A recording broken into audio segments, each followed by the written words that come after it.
Hello বন্ধুরা, আবারও একটি নতুন ভিডিও নিয়ে আপনাদের সামনে আমি হাজির হয়েছি।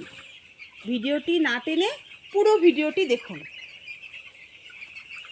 আজকে আমার পাখির বয়স 11 দিন। এই 11 দিনে পাখিকে চিজ ড্রিঙ্কার চালিয়েছি। তাই আজ থেকে আমি 2-4টে করে অটো ড্রিঙ্কার চালাবো। কারণ ছোট থেকে পাখি চিজ ড্রিঙ্কারে জল খেয়ে অভ্যস্ত। হঠাৎ করে পুরোপুরি অটো ড্রিঙ্কার নামিয়ে দিলে জল কম খাবে। তাই আস্তে আস্তে অটো ড্রিঙ্কার নামাবো। আমার পাখি এখন অনেক ভালো আছে। পাখি ভালো থাকলে কাজের এনার্জিও ভালো থাকে। তাই আমাকে সব সময় পাখির দিকে নজর রাখতে হবে।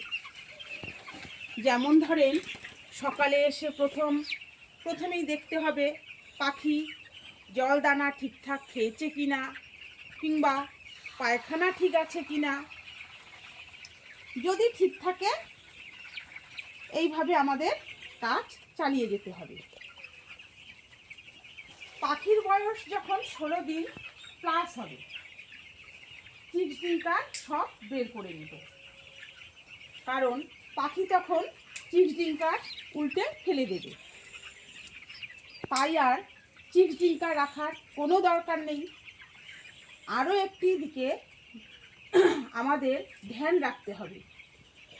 পাখি যদি বড় ছোট হয়ে যায়, সেটিকে আমরা অবশ্যই আলাদা বোর্ডিংয়ে রাখব।